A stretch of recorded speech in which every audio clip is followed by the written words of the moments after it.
वला गदला, उसका न फर्ज कबूल होता न नफल कबूल होता। कौन है? नंबर 1 अला कुल वालिदै। नबी फरमाते हैं जिसकी नमाज़ें रुकी हैं, जिसके रोजे रुके, जिसकी ज़कात रुकी है, जिसका हज रुका है, जिसकी सारी चीजें इबादतें काबिल कबूल नहीं है, वो कौन है? नबी फरमाते हैं वो है जो अपनी माँ और बाप को सताता है। अल्लाह के रसूल सल्लल्लाहु ताला अलैहि वसल्लम इरशाद फरमाते हैं, हदीस शरीफ से शुरू कर रहा हूँ और इन लोगों से। आका फरमाते हैं खैरुकुम मन तअल्लमल कुरआन व अल्लमा। पैसे वाले का जिक्र नहीं है, दौलत वाले का जिक्र नहीं है, बात वाले का जिक्र नहीं है। आका फरमाते हैं तुम में सबसे बेहतर वो है, तुम में यानी आप में सबसे बेहतर वो हैं जो कुरान पढ़ते और पढ़ाते हैं, जो कुरान सीखते और सिखाते हैं, वो तुम में सबसे बेहतर है। अब नबी जिनको बेहतर कह दे, आका जिनको बेहतर कह दे। आका फरमाते हैं नज़रतुन इलल आलिम अहब्बु इलैया मिन इबादति सना मा सियामिहा व क़यामिहा। नबी फरमाते हैं किसी आलिम की तरफ एक मर्तबा देखना, कुछ पढ़ना नहीं, दुआ भी नहीं करना, खाली देखना। आका फरमाते अहब्बु मिन इबादति सना, मुझे 1 साल की इबादत से ज्यादा पसंद है। 1 साल की इबादत से ज्यादा पसंद है। ये इन लोगों के बारे में अगर हदीसें पढ़ूं तो मुझ जैसा कम इल्म 50 हदीसें पढ़ सकता है, मगर आज कुछ और बयान करना। आप समझ रहे होंगे कि मैं कुर्सी पे बैठा हूं, सबसे अच्छा मैं हूं। प्यारे ऐसा नहीं है। पता नहीं इन लोगों में कौन ऐसा हो, आप लोगों में कौन ऐसा हो जिसकी अदाएं अल्लाह और रसूलुल्लाह को पसंद हो। एक मर्तबा ईशा के बाद से बैठे हम और आप सब लोग मेरे साथ में तौबा करें और कलमा शरीफ का भी विर्द करेंगे। समझे? जैसे मैं तौबा करता हूं आप भी करेंगे। पढ़िए अस्तगफिरुल्लाह, सारे लोग पढ़िए अस्तगफिरुल्लाह रब्बी मिन कुल्ली ज़ंबिन व अतूबु इलैहि ला इलाहा इल्लल्लाहु मुहम्मदुर रसूलुल्लाह सल्लल्लाहु ताला अलैहि वसल्लम। अब यहीं से इस्लाह की तरफ शुरू होता हूं। मैंने भी खुद तौबा की और आपसे भी कराई। हदीस शरीफ है मेरे नबी एक दिन में 70 मर्तबा तौबा किया करते थे। कितनी मर्तबा बोलो? दूसरी हदीस में 100 मर्तबा का भी जिक्र है कि आका 100 मर्तबा तौबा करते थे। अब जरा पूछो, गौर करो, तौबा कौन करता है? तौबा वो करता है जो गलती करता है। तौबा वो करता है जो गुनाह करता है। जो गुनाहगार होता है वो तौबा करता है। मेरे नबी 100 मर्तबा 70 मर्तबा तौबा करे और मेरे नबी सर से लेकर के पांव तक गुनाहों से पाक, मासूम अनिल खता। बल्कि मेरे ही आका नहीं, सारे अंबिया गुनाहों से पाक है। तो जो नबी गुनाहों से पाक वो 100 मर्तबा या 70 मर्तबा दुआ क्यों कर रहे हैं? समझ में आई बात? ये आपके लिए, क्योंकि कुछ हदीसें तालीम उम्मत के लिए होती हैं, उम्मत की तालीम के लिए, उम्मत को सबक सिखाने के लिए, नबी 100 मरतबा या 70 मरतबा इसलिए तौबा फरमाते थे ताकि मेरी उम्मत को ये पता चल जाए जो नबी गुनाहों से पाक है, सर से लेके पांव तक बिल्कुल पाक और साफ है, गुनाहगार नहीं, खताकार नहीं। जो नबी मासूम अनिल खता है वो तो 100 मरतबा तौबा करते हैं, और हम सर से लेके पांव तक हमारा कदम कदम गुनाहों में, तो हमें कितनी मरतबा तौबा करनी चाहिए। ये तालीम उम्मत के लिए। इस पंखे को थोड़ा इधर कर दो, या इधर कर दो। अगर कमेटी वाले हो मेरे चेहरे के सामने से या तो इधर कर दो या इधर कर दो। तालीम उम्मत के लिए, ठीक है। जो पैगंबर इस्लाम 100 मरतबा तौबा करे खताओं से पाक और साफ, और हम गुनाहों में फंसे हुए, हमें कितनी मरतबा तौबा करनी चाहिए। मगर इंसान तौबा करता है, ऐसा हाल बना रखा है, बस एक नारा लगा दिया, समझने लगा कि मैं जन्नती हूं। हंसी मजाक ठिट्टे का ये आलम, कब्रिस्तान में हंसी मजाक शुरू कर दिए, मस्जिद में हंसी मजाक शुरू कर दिए, दीनी महफिलों में हंसी मजाक शुरू कर दिए, लहवो लईब शुरू हो गए, खेल कूद शुरू हो गए, यहाँ तक के इंसान अल्लाह से डरता ही नहीं। ओ प्यारे जरा सोच, हमने ये जलसा कराया, जलसा कराया, लाखों रुपए इसमें खर्च हो रहे, कैसे कमाया जाता है? 500 रुपए एक मजदूर दिन भर पसीना बहाता है तो जाकर के 500 रुपए हाथ आते हैं। मगर सुन ले प्यारे, जलसे में आने वाले सुन लो, नबी से पूछो, आका से पूछो, एक हदीस में भी पढ़ना चाहता हूँ। नबी से पूछो, आलम तसव्वुर में आका, क्या आपकी उम्मत में कुछ लोग ऐसे भी हैं अगर वो जलसा करें तो उनका जलसा कबूल नहीं होता है, अगर वो नमाज पढ़े उनकी नमाज भी कबूल नहीं होती, वो रोजा रखे उनका रोजा भी कबूल नहीं होता, अगर वो ज़कात दे तो ज़कात भी कबूल नहीं, हज करे तो हज भी कबूल नहीं, उनकी कोई इबादत अल्लाह की बारगाह में काबिल कबूल नहीं। आका आपकी उम्मत में ऐसे लोग भी होंगे, तो सुन लो आका फरमाते हैं, सलासा ला यक़बलुल्लाहु अज़्ज़ा वजल सरफ़न वला अदला आक़ु मन्नाल व मुकद्दिबुन बिक़द्र। नबी फरमाते हैं मेरी उम्मत में 3 किस्म के लोग ऐसे भी हैं जिनकी कोई इबादत काबिल कबूल नहीं, जिनका फर्ज भी कबूल नहीं, वाजिब भी कबूल नहीं, नफल भी कबूल नहीं, जिनकी तकरीर कबूल नहीं, नात कबूल नहीं, जलसा कबूल नहीं, नारा कबूल नहीं। नबी फरमाते कोई इबादत काबिल कबूल नहीं। कौन है वो लोग? मैं सिर्फ हदीस पढ़ूंगा, आपको गिरेबान में झांकना होगा।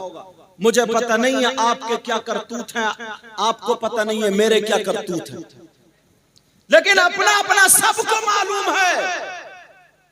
मुझे पता नहीं है आप क्या करते हैं, आपको पता नहीं है मैं क्या करता हूं। नबी फरमाते हैं 3 किस्म के लोग ऐसे, अल्लाह क्या उन्होंने गुनाह किया, क्या उन्होंने जुर्म किया, क्या उन्होंने खता की है? कौन सी ऐसी खता जिसकी बिना पर अगर नमाज पढ़े तो नमाज नहीं, रोजे रखे तो रोजे नहीं, ज़कात दे तो ज़कात नहीं, हज भी कबूल नहीं? कौन सा ऐसा गुनाहगार, कौन सा ऐसा मुजरिम, कौन सा ऐसा खताकार? नबी फरमाते 3 हैं। अगर इजाजत हो तो उन 3 की फहरिस्त खोलूं? सुनना चाह रहे? कम से कम अपना इम्तिहान तो लेना चाहिए। आज हम नारे लगा लगा करके नमाज एक टाइम की नहीं पढ़ते, फूलते जा रहे हैं, सारी चीजों से अलग होते चले जा रहे हैं। नबी फरमाते सलासा,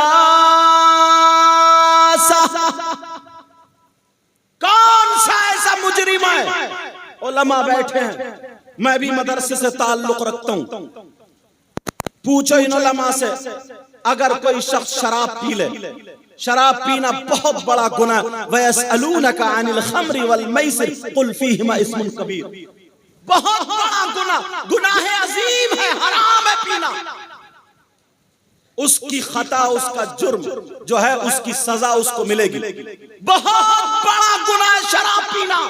मगर किसी ने मान लो थोड़ी देर के लिए बिलफर्ज अगर शराब पी ली, शराब के बाद वो नशे से बाहर हो गया, उसके कपड़े पाक साफ हैं, शराइत नमाज पाए जा रहे हैं, अब वो मस्जिद में नमाज पढ़ने गया या घर पे नमाज पढ़ी, मुफ्ती साहब से पूछो इसकी नमाज हुई या नहीं हुई, तो मुफ्ती साहब यही कहेंगे शरअन इसकी नमाज हो गई,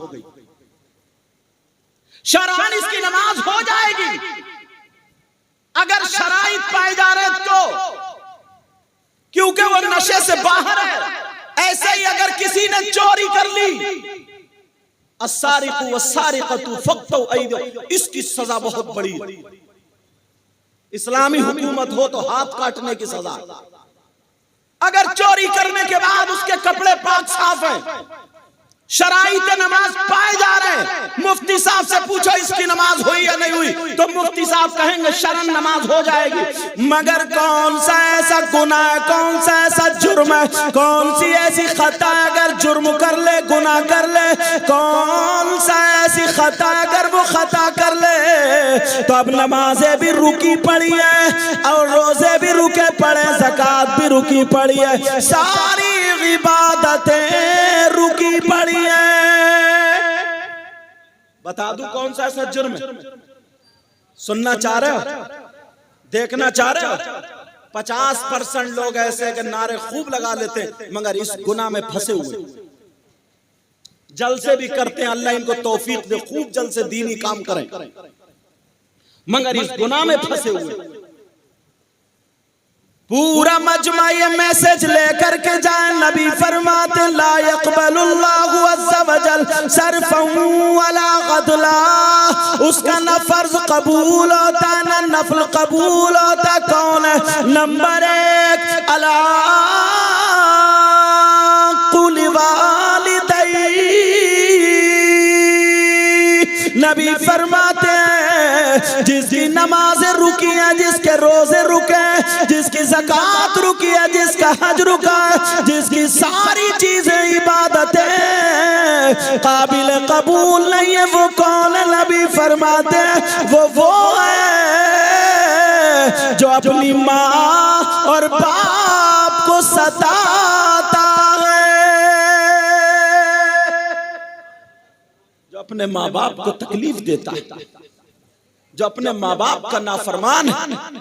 माँ से कहता बैठी रहे, बाप से कहता खामोश बोलना मत, और पीर साहब के हाथ चूम रहे, हमारे हाथ चूमे जा रहे, और उलमा के हाथ चूम रहे। चूमो, लेकिन उससे पहले दूसरा सबक मिलो। उलमा बैठे, जिम्मेदारी से बोल रहा हूं,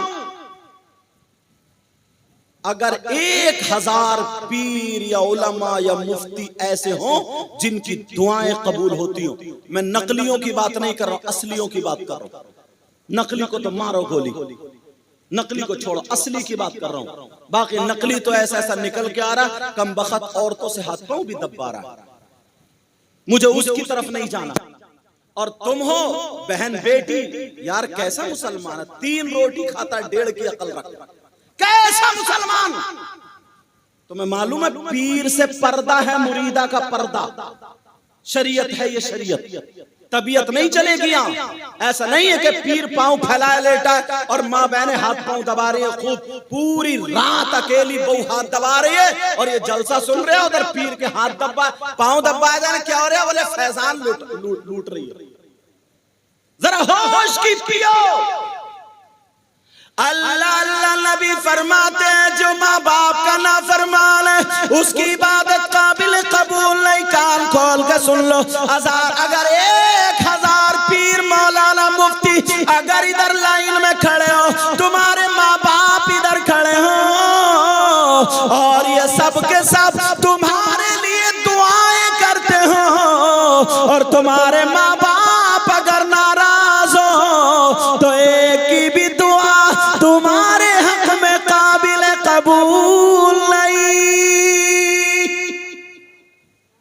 सुनो तो प्यारे हक बात, अगर गलत बोलूं तो ये उलमा पकड़ लेंगे ताकि मेरी भी इस्लाह हो जाए। मुझसे हंसी मजाक ठट्टे की उम्मीद मत करना। बात मौलाना की भी बड़ी पिटाई होगी कब्र में जाकर के, पूरी तकरीर हो गए, 10-10, 20-20 चुटकुले ही चुटकुले, हंसा रहा खुदा रहा न कुछ सबक। कितनी मुश्किल से इन कमेटी वालों से पूछो कैसे जलसा होता है।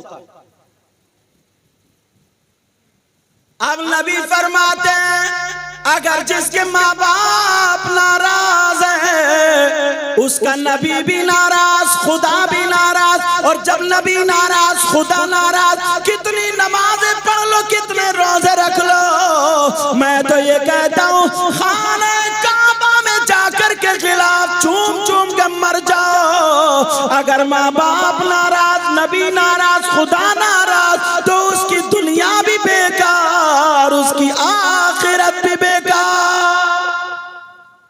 कभी सोचा, कभी गौर किया इस बात पर? लेकिन नहीं। चाहते हो तुम्हारी दुआएं कबूल हो जाए? बोलो चाहते हो? अल्हम्दुलिल्लाह बोलो। इसीलिए हम लोग बुजुर्गों की बारगाह में जाते हैं, मजार शरीफ पे जाते हैं, और जाना चाहिए। मगर सुनो, मर्दों का जाना जायज है, औरतों का जाना जायज नहीं। अहनाफ के यहाँ मज़ारात पर औरतों का जाना जायज। अरे बोलो ना, औरतों का जाना जायज। तो फिर ये मज़ारों पे जो औरतें पटी पड़ी है, ये अमेरिका से आई है क्या? इंग्लैंड से आई है? ये हमारी तुम्हारी बहन बेटियां हैं, ये हमारे तुम्हारे घर की बच्चियां हैं। जिस मज़ार पे देखो औरतों का मेला लगा पड़ा है, चौराहे पे खड़े होकर के मुफ्ती बनता है, वैसे इतने फतवे झाड़ता है। अरे जरा कान खोल करके सुन ले प्यारे, जरा तवज्जो से सुनना। औरत जब घर से कदम निकालती है तो अल्लाह और उसके फरिश्तों की लानत बरसती है। क्यों जाते हो मज़ारात पर? ताकि तुम्हारी दुआएं कबूल हो जाए। और अल्हम्दुलिल्लाह होती भी, बोलो होती नहीं होती? मगर सारी दुआओं का रिजल्ट हाथों हाथ नहीं मिलता। अगर सारी दुआओं का रिजल्ट हाथों हाथ मिलता होता तो अब तक पड़ोसी को मरवा चुका होता। इतना जलन, हसद, कीना, बगावत इतना भरा पड़ा है, इतनी गंदगी दिल में लेके घूम रहा।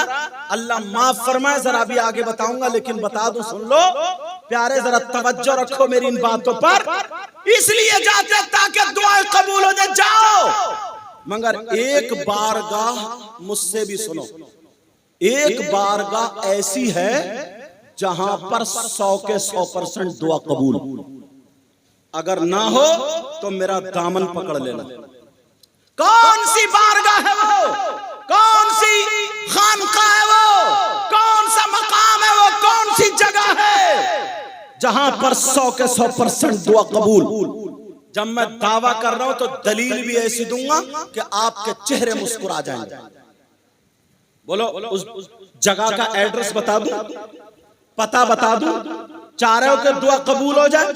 तो सुनो प्यारे, वो बारगाह कौन सी है? जरा तवज्जो से सुनो। वो बारगाह कोई और नहीं है, वो खान का कोई और नहीं है। वो बारगाह तुम्हारी माँ, तुम्हारे बाप, तुम्हारे माँ बाप की बारगाह। जाओ माँ बाप को राजी कर लो, माँ बाप की खिदमत कर लो। जब माँ बाप अगर राजी हो जाएंगे और माँ की बारगाह में, बाप की बारगाह में जब दुआ लेकर के चले जाओगे, यही माँ बाप अगर लड़खड़ाते हुए हाथों से हाथ उठा करके दुआ फरमा दे तो माँ बाप की दुआ रद्द नहीं हो सकती। इसलिए ये मैं नहीं कहता, आप नहीं कहते, उलमा नहीं कहते, ये नबी फरमाते हैं। नबी ये वो फरमाते हैं जिन नबी ने फरमाया जन्नत है तुमने देखी नहीं लेकिन मान लिया। नबी ने फरमाया जहन्नम है तुमने देखी नहीं लेकिन मान लिया। वही नबी फरमाते हैं दुआउल वालिदैन अल औलादिहिमा का दुआइन नबी अल उम्मतिही।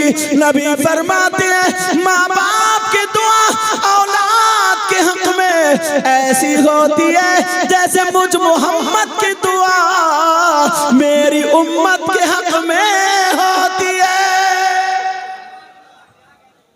है किसी की दुआ ऐसी जो आका की तरह? हाँ, माँ बाप की दुआ। माँ बाप को सता रहे हो, माँ बाप को तकलीफ दे रहे हो, वैसे नारों पे नारे लग रहे हैं।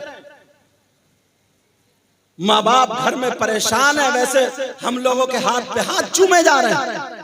अगर माँ बाप को राजी करके नारा लगाओ, माँ बाप को राजी करके हाथ चूमो, माँ बाप को राजी करके जो कदम उठाओगे अल्लाह भी राजी होगा और रसूलुल्लाह भी। मगर ये रास्तों से हटते जा रहे। इतना बड़ा मजमा, एक बात और बताऊं, इतना बड़ा मजमा प्यारे, ये बात भी जरा तवज्जो से सुन लेना। ये पटना बिहार की सरजमीन, मैं यहाँ पर पहली मर्तबा हाजिर हुआ। मैं तो सोच रहा था सारे लोग चले गए होंगे, मैं तो लेट गया आराम से नमाज पढ़ के। मैंने सोचा जब नंबर आया, लेकिन सुनो यार, वो इंसान कितना बुरा होगा खुद बताओ, तुम फैसला करो, पढ़े लिखे हो। वो शख्स कितना बुरा होगा जिसके भाई का इंतकाल हो जाए और उसका भाई लेटा हो और वो अपने मरे हुए भाई का गोश्त नोच नोच के खाता हो। तुम्हारे पटना में कोई शख्स है ऐसा? हाँ या ना बोलो। तुमने किसी कभी देखा जिसका भाई मर चुका हो और वो अपने मुर्दा भाई का, मरे हुए भाई का गोश्त नोच नोच के खाता हो? बोलो तुम में है कोई ऐसा? और अगर तुम्हें मिल जाए, उससे दोस्ती करोगे, उससे रिश्तेदारी करोगे, उसके गले में हाथ डाल के घूमोगे? और अगर तुम हो तो इस भरे मजमे में तौबा करोगे? 50% लोग ऐसे हैं, बल्कि और ज्यादा, जो अपने मरे हुए भाई का गोश्त खाते हैं। आप कहेंगे कि यार कैसी बात कर रहे हैं, क्या हजरत बात कर रहे हैं, आज तक हमने नहीं देखा, हमारी इतनी उम्र हो गई।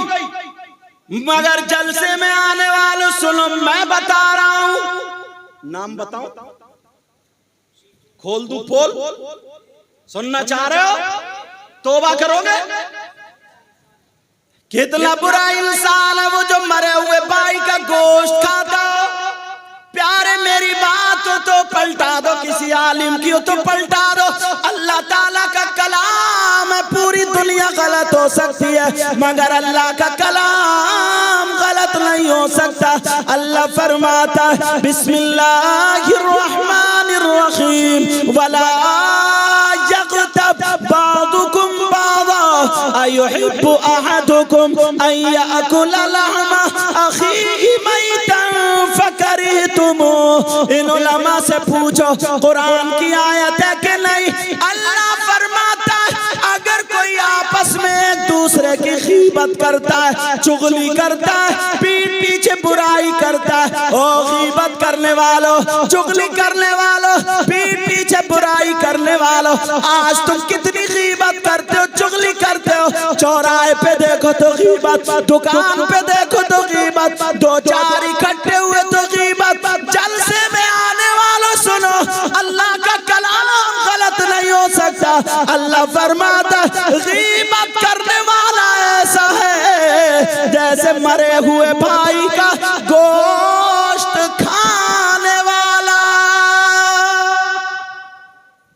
कभी सोचा अपने आप को? कभी देखा?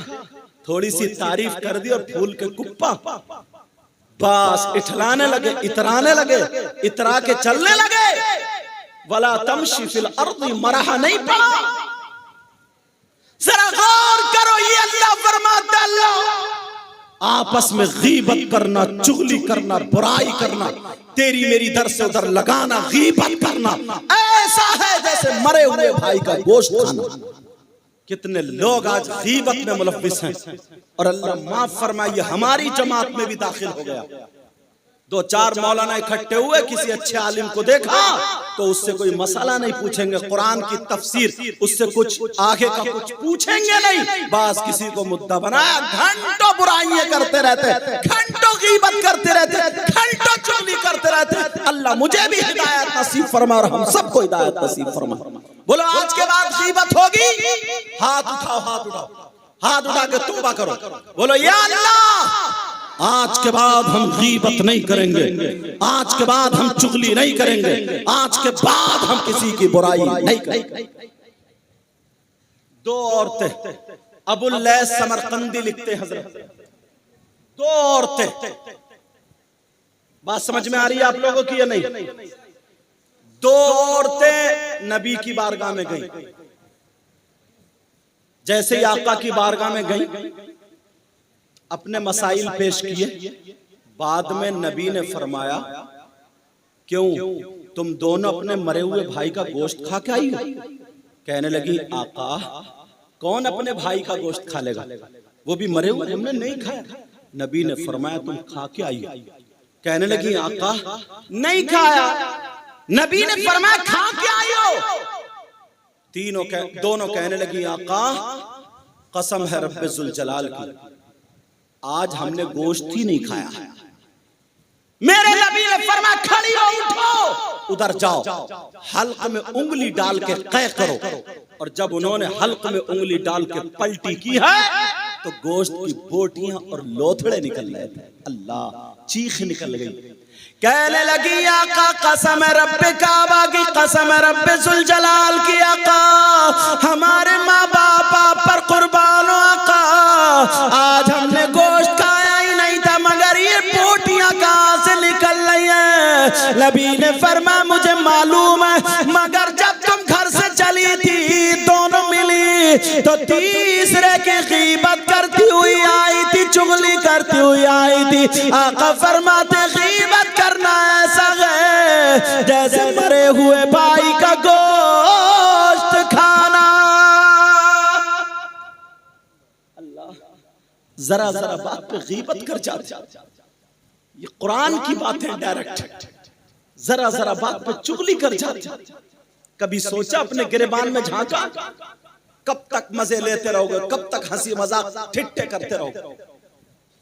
कब तक अपने आप को धोखा देते रहोगे? कभी सोचा तुमने हम कितने पानी में? कभी गौर किया? इसका हक मार लिया, उसका मार लिया, इसका दबा लिया, उसका दबा लिया। कभी सोचा 1 रुपए का भी? बड़ी करामतें सुनते हो ना गौसे पाक के, अब्बा हुजूर, वो जो सेब बह के आ रहा था, उन्होंने खा लिया तो इतने दिनों बाग रखाते रहे, तुम नारे पे नारा। तुम्हें सबक दिया ये सबक? अरे जो सैयदजादे थे, आले रसूल थे, अल्लाह के वली थे, उनका ये आलम है, बगैर इजाजत के बहता हुआ एक सेब खा लिया तो इतना जब तक माफी नहीं ले ली तब तक वो उसकी खिदमत करते रहे। और तुमने दूसरों का माल कितना हड़पा, दूसरों का माल कितना खाया? कभी सोचा? कितने लोग, कितने रुपये दबा लिए? कभी सोचा? बस खाली नारा लगाने से काम चल जाएगा? अल्लाह अल्लाह, जरा अपने ऊपर गौर करो। तभी तो मैंने कहा था हर वक्त तौबा करते रहा करो। मेरे नबी गुनाहों से पाक थे, फिर भी 100 मरतबा तौबा करते थे। हम तो गुनाहों में फंसे हुए, कितनी मरतबा तौबा करनी चाहिए, इस पे गौर कर लेना। तौबा का तो नंबर ही नहीं आता। अगर अल्लाह थोड़ा सा आजमा ले, किसी को तकलीफ दे दे, अब 2-4 लोग मिल लेंगे तो रोता हुआ आता और कहता, पता नहीं अल्लाह ताला को मेरी कौन सी बात बुरी लग गई। अच्छा, इससे ये पूछो तेरी अच्छी कौन सी थी? कौन सा तो इतना बड़ा पारसा था, अब भी ये कह रहा पता नहीं अल्लाह को मेरी कौन सी बात बुरी लग गई, जैसे कभी इसने कोई बात बुरी करी नहीं। आज के बाद कोई किसी की गीबत नहीं करेगा, बोलो इंशाअल्लाह। और सुनो, वो शख्स कितना बुरा होगा यार। कौन? जो अपनी मां के साथ, सगा बेटा मां के साथ गलत हरकत करे। मेरा इशारा समझ गए? मेरी जबान नहीं चल रही है। जो मां के साथ जिना करे, बस अब जुमले वैसे बोलूंगा तो समझ जाना। वो बेटा कितना बड़ा नालायक होगा, कितना बुरा होगा जो अपनी मां के साथ मुंह काला करे। कोई ऐसा कर सकता है क्या? मर जाएगा मगर ऐसा करने के लिए तैयार नहीं होगा। मगर तुम्हें मालूम है, आज भी जब ये हदीस आई तो मैं नाना की उम्मत पे उतार रहा हूं। आज भी कम से कम 20% लोग ऐसे, 20% लोग ऐसे, 20। कभी तुमने देखा? शरीयत मुस्तफा के आईने में अपने आप को देखो यार। कौन है जो अपनी माँ के साथ मुंह काला करना जैसा माँ के साथ गलत हरकत करने वाला कितना बुरा इंसान होगा? बोलो, उससे दोस्ती करोगे, उसके साथ में रहोगे, खाओगे पियोगे, बोलो। और अगर हम हों तो तौबा करनी पड़ेगी। बोलो, तौबा करोगे? और आज से तौबा की आदत डाल लियो। तकरीर तो फिर कभी इंशाअल्लाह वक्त पे। वैसे ये भी एक शेर कहता हूं मैं, न खुशी अच्छी न हुज़्न मलाल अच्छा, खुदा जिस हाल में रखे वही हाल अच्छा। कौन है वो जो अपनी माँ के साथ मुंह काला करने जैसा है? हर बात या तो कुरान शरीफ पे लाके टेकूंगा या हदीस शरीफ पे। तवज्जो है ना? तुमने नाम सुना होगा सूद और ब्याज का। क्या बोलो?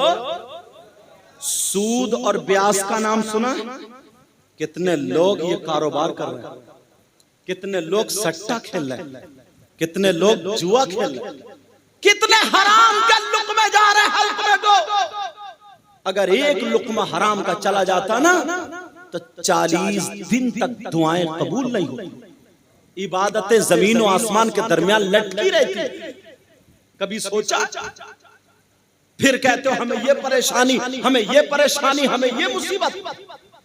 सूद और ब्याज का कारोबार करने वालों, बतौर इस्लाह कह रहा हूं मैं ये बात। जब मैं राजस्थान गया तकरीर के लिए हजरत, तो वहां पता चला कि ये सैयद साहब है, हूं तो गुनाहगार। तो एक साहब आए मिलने के लिए, उन्होंने 500 का नोट दिया मुझे मुसाफिर, और कहने लगे हजरत दुआ करना। मैंने कहा काय के लिए दुआ कर दूं? तो बोले हजरत वैसे अल्हम्दुलिल्लाह बहुत बड़ा कारोबार है, सब कुछ है, कोई परेशानी नहीं है। मैंने कहा अच्छा क्या करते हो? बोले मैं तो कुछ भी नहीं करता हूँ। मैंने कहा फिर तुम्हारे बच्चे करते होंगे, कोई फैक्ट्री है, कारखाना, क्या बात है? बोले बच्चे भी कुछ नहीं करते, एसी में लेट रहे थे। मैंने कहा फिर? बोले 7 करोड़ रुपया मार्केट में अपने ही घूम रहा। इशारा समझ गए? मतलब 10,000 दिए तो 5-6 महीने के बाद 15 लिए, 20,000 जरूरत पे दिए, 25 लेना। समझ गए मेरी बात? कहा 7 करोड़ रुपया मार्केट में ले रही है, रुपये से रुपये कमा रहा हूं, मैंने फेंक दिए वो। और मुझे बात याद आ गई, प्यारो तुम सुन लो नसीहत के लिए, आज के बाद सूद और ब्याज का कारोबार मत करना।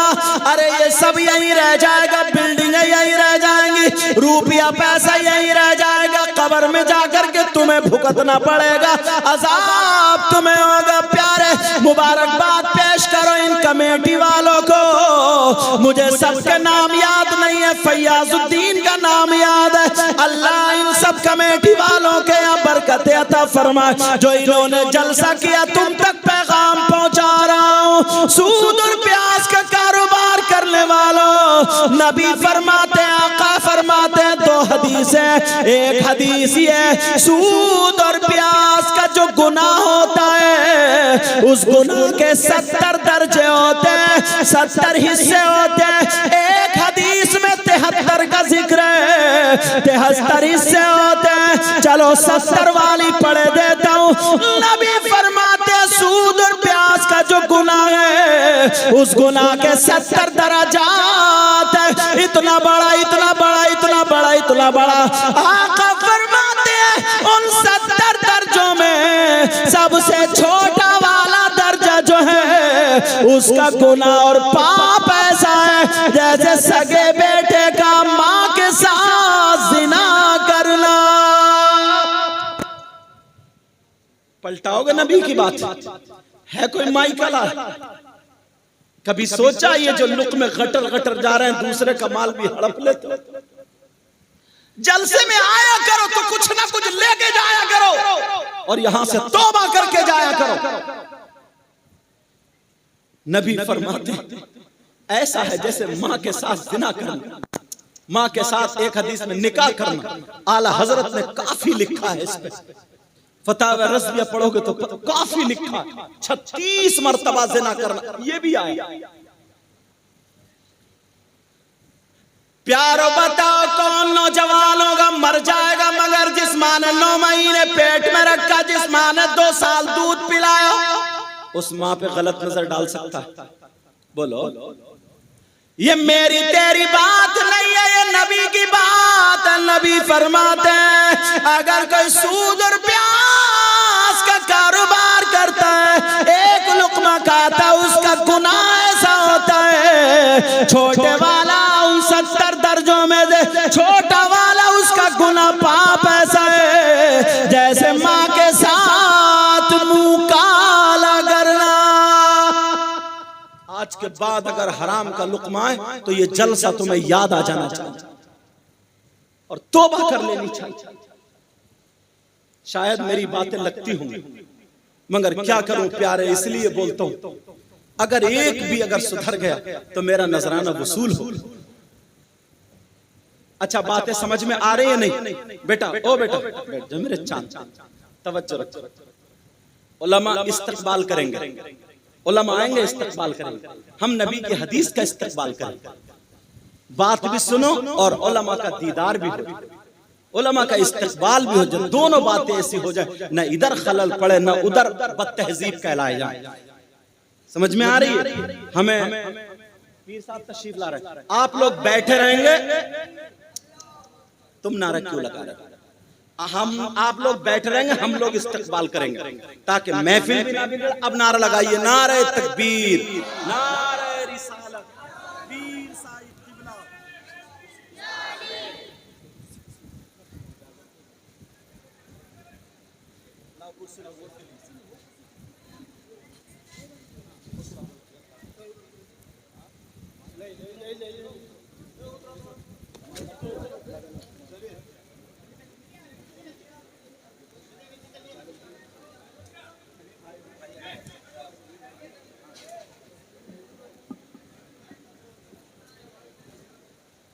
कलमा शरीफ पढ़िए, ला इलाहा इल्लल्लाह मुहम्मदुर रसूलुल्लाह सल्लल्लाहु तआला अलैहि वसल्लम।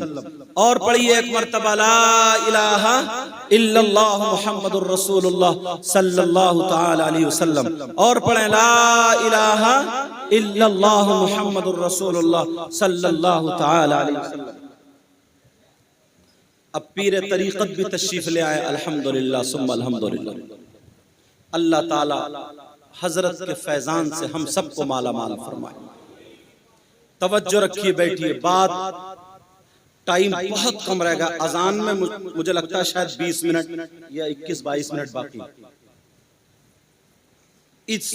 इसी दरमियान मुझे जो चंद बातें, ज्यादा उनकी तशरीह भी नहीं कर रहा हूं मैं, फैला नहीं रहा हूं, एकदम डायरेक्ट बातें बता रहा हूं। समझ में आ रही बात?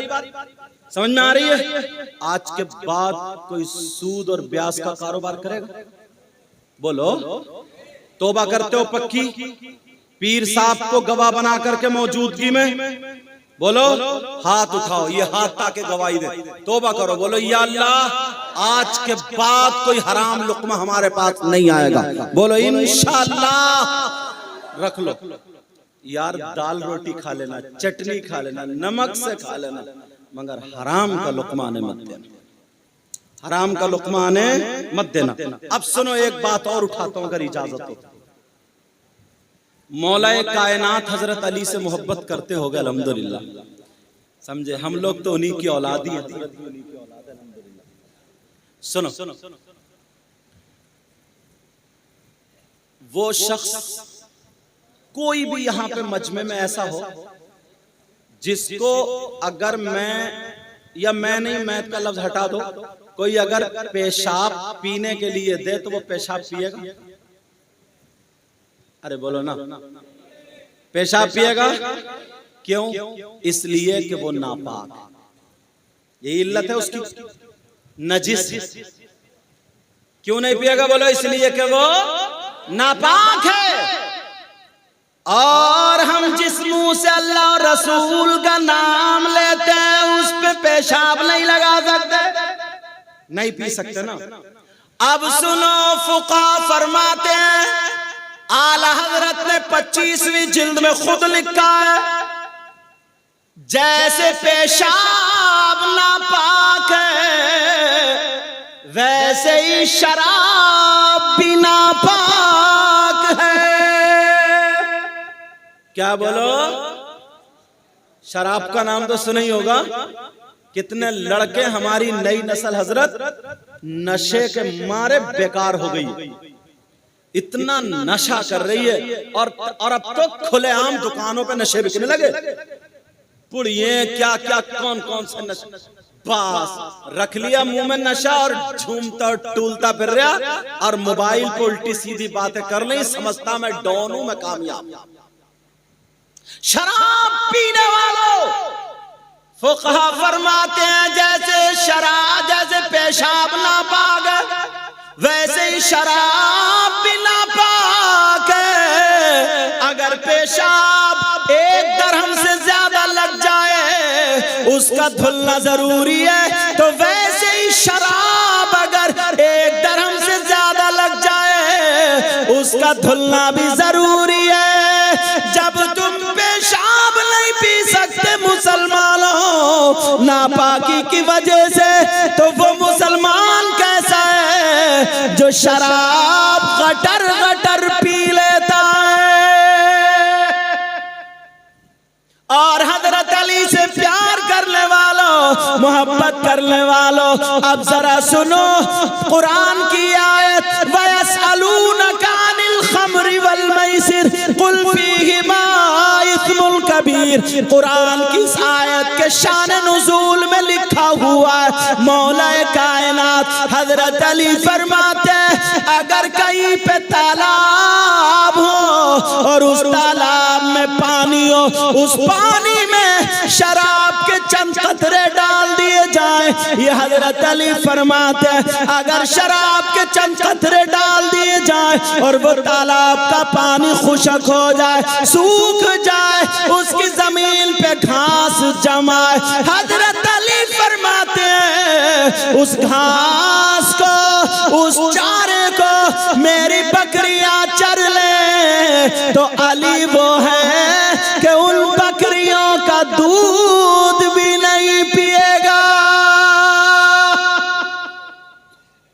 हजरत अली का नारा लगाने वाला खाली कूद कूद के तुम्हें पता ही नहीं है कि क्या हो रहा है क्या नहीं हो रहा है, बस कूदने मिल जाए। और माफ करना, अब तो बाज नाते भी ऐसी पड़ रहे हैं। 12वीं शरीफ का भी मौका रहा, जुलूस निकलता ना तो वो है ना सोड़ा नौजवान लड़के अपनी बनियान उतार के डीजे डीसीएम पे लगा के डांस करते हैं। डूबा नहीं गया तुमसे? नबी की नात पे नाचेगा तू? नबी की नात पे डांस करेगा? अरे जुलूस, तू गुलाम मोहम्मद है, गुलाम नबी है तू। जुलूस में चल तो ऐसा चल दूसरे देख करके, बल्कि गैर देख करके तुझे कहें कि वाह, जब मुसलमान ऐसा तो इनका इस्लाम कैसा होगा, जब नबी का गुलाम ऐसा तो फिर नबियों का इमाम कैसा होगा। और छत पे लड़कियां खड़ी हैं, औरतें वहीं पे ज्यादा कूदता है, ये नारे लगाता। अब ईमानदारी से बताओ, ये रसूल की मोहब्बत में कूद रहा, नारे लगा रहा, या इसकी रगों में शैतान दौड़ रहा? ये फैसला तुम्हें करना पड़ेगा। और ये बाप है, बात आ गई है, इजाजत हो तो कह दूं, बात आ गई है, सुन लो जरा, कड़वी है कड़वी। बाप हो बाप तुम, कम से कम 200 बाप ऐसे होंगे हजरत जिनकी जवान बेटियों पे मोबाइल है, जवान बेटियों पे मोबाइल, जिनकी बेटियां कोई तालीम हासिल नहीं कर रही है, जो मोबाइल के नेट के जरिए या लैपटॉप के जरिए उन्हें काम करना नहीं। कम से कम 100 बाप या 200 ऐसे हैं जिनकी जवान बेटियों पे मोबाइल है। क्यों दिया तुमने मोबाइल? तवज्जो करना इस बात पे, जवान बेटियों को मोबाइल देने की जरूरत क्या है? बोलो कौन है ऐसा जिसकी बेटी की ट्रेनें चल रही हैं, बसें चल रही हैं, फैक्ट्री चल रही है, कारखाना चल रहा है, ट्रक चल रहे हैं, हवाई जहाज चल रहा है, कि जो मोबाइल के बगैर सब ठप हो जाएंगे, बसें लुट जाएंगी, ट्रेनें डूब जाएंगी, हवाई जहाज में आग लग जाएगी, पूरा खानदान भूखा मर जाएगा। है किसी की बेटी ऐसी? आज जरा देखो जवान बेटी है, कितनी मुसलमानों की लड़कियां अपना धर्म बदल के गैर मुस्लिमों के साथ हो गई, कितनी गैर मुस्लिम लड़कियां मुसलमान लड़कों के साथ हो गई। और ये नौजवान जो 18-20 साल के और लड़कियां जो 18-20 साल के मोबाइलों में चैटिंग रात के 12-12 बजे 2-2 बजे तक हो रही है। ओ बाप, तू पागल तो नहीं हो गया? अरे जरा शादी में देख ले, तेरी जवान बेटी के दुपट्टा नहीं है, सर पे दुपट्टा नहीं है, आस्तीन खुली है, सीना खुला। अरे जरा सोच, वो बेटी जिसके पास सैयदा फातिमा का चलन होता, आज वो फिल्में बनाने वालियों का तौर तरीका आ गया। कहां से आया ये? मोबाइल की देन है। आज 50 लड़कियां जिनकी जिंदगी बर्बाद हो चुकी, मोबाइल के जरिए कितनी लड़कियां भाग जाती है। और ये माँ से भी पूछने की बात है। चलो बाप अगर कहीं काम से चला गया, जो जीने की बराबर में खड़े हो गए, कभी कपड़े इधर फेंक रही है, कभी इधर फेंक रही है, आधा घंटा जो जीने पे बात कर रही है इठला इठला कर। ये माँ पागल है क्या? इस माँ को पता नहीं है मेरी बेटी किससे बात कर रही है? ये जो छत पे खड़े खड़े टैल टैल के बातें कर रही है, इस माँ को पता नहीं है मेरी बेटी किससे बात? पागल है क्या? अल्लाह फरमाता, या अय्युहल्लज़ीना आमनू क़ू अनफुसकुम व अहलीकुम नारा। ए ईमान वालो, अपने आप को और अपने घर वालों को जहन्नम की आग से बचाओ, जहन्नम की आग से बचाओ, मगर बिल्कुल आजाद छोड़ दो, बिल्कुल बिल्कुल बिल्कुल कोई ताल्लुक ही नहीं। बतौर नसीहत एक बात कह रहा हूं, जहां मैं नैनीताल में पढ़ाता था जसपुर में, वहां एक हाजी साहब बड़े मुत्तकी परहेजगार, इकलौती बेटी थी, बड़ी नेक, बहुत अच्छी, कभी घर से बाहर नहीं निकली। यहाँ तक के हम भी अगर जाते थे तो बैठक में रहते थे, हमने भी नहीं देखा। मैं बुलंदशहर तकरीर करके आया तो वो हाथ पकड़ के रोने लगे, कहने लगे सैयद साहब बर्बाद हो गए। मैंने कहा क्या बात है, बात बोलो। का बेटी घर से निकल गई है और जब से सुबह 5 बजे से घर से गई है तब से ही घर में खुशबू आ रही है। अच्छा, खुशबू क्यों आ रही? का औरतें ये कह रही है कि अच्छे जिन्नात उठा के ले गए, अच्छे जिन्नात। मैंने कहा हाजी साहब थोड़ी दिमाग की बात करो, अगर अच्छे जिन्नात होते तो इतना घिनौना काम क्यों करते? और अगर जिन्नात मेरा इतना कहना मानते होते तो मैं मारुति से क्यों आता? सीधा कह देते चल छोड़ दे मुझे पटना। अरे जरा सोचने की बात है। मैंने कहा होश में आओ। कहा हजरत पता नहीं जिन्नात लेगा उठा, कुछ तावीज दे दो। मैंने कहा नहीं, जोहर का टाइम होगा, नमाज पढ़ते मैं दुआ करूंगा, इंशाल्लाह 1 हफ्ते में पता चल जाएगा। 1 हफ्ता गुजरा नहीं है, जब मुलाकात हुई दोबारा मैं आया, तकरीर करके पूछा, मैंने कहा क्या बात हुई? तो रोने लगे, आंखों में आंसू आ गए, कहने लगे हजरत नाक कट गई। मैंने कहा क्यों? कहने लगे हजरत मामला ऐसा हुआ, मेरी बेटी कभी घर से बाहर नहीं निकली, मेरी बेटी कभी मजार पे या बाजार में नहीं गई, मगर मेरी बेटी ने नैनीताल हाई कोर्ट में जाकर के कोर्ट मैरिज कर लिया। मैंने कहा कैसे? कहा एक गैर मुस्लिम लड़के से, वो भी कौम का भंगी था, कहा उससे उसने कोर्ट मैरिज कर लिया। अब मुझे क्या लेने दिया जाए? अरे जो लड़की कभी घर से बाहर नहीं निकली, जो लड़की कभी बाजार में नहीं गई, जिस लड़की ने कभी घर का दरवाजा नहीं देखा, नैनीताल हाई कोर्ट कैसे देख लिया? मुसलमानों अपनी बेटियों से मोबाइल मत चलवाओ, मुझे क्या लेने दो।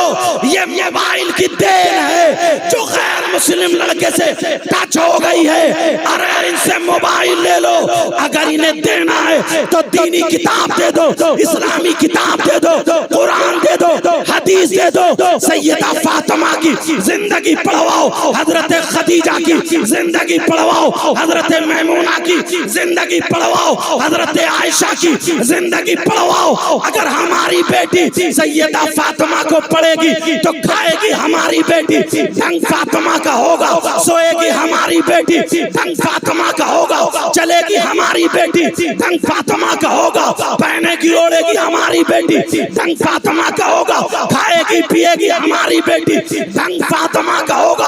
अगर ऐसी बेटी बाप के घर में हो, बाप के लिए रहमत बनेगी, शौहर के घर में हो, शौहर के लिए नेमत बनेगी, और जब माँ बनेगी तो इसके कदमों के नीचे जन्नत होगी। मगर कहां सब बिल्कुल माँ बाप कुछ नहीं जानते, सीधे बिल्कुल भोले, इन्हें कुछ पता ही नहीं। वैसे भोला नहीं है, वैसे ना जाने कितनों के पैसे मार लिए, कितनों की जमीन हड़प ली, कितनों को सता। होश में आओ, ये जो बच्चे खाली घूम रहे हैं ना, इनको पढ़ाओ, स्कूल भेजो इन्हें, और इन्हें मुसलमान भी बनाओ। दीनी तालीम से भी आश ना करो, मगर स्कूल भी भेजो। डॉक्टर हो हमारा, इंजीनियर हो हमारा, वकील हो हमारा, पायलट हो हमारा। समझ में आ रही बात? क्यों बच्चे आजकल टॉपर नहीं हो रहे? मेरी ये बात ले लेना। और जो पढ़ाई से ऊपर हो गए, इनको भी खाली नहीं, वरना ये नशेड़िए बने। इन्हें काम से लगाओ, काम सिखाओ। मुसलमान के बेटे आवारा नहीं घूमते, इस बात को जहन में रख लेना।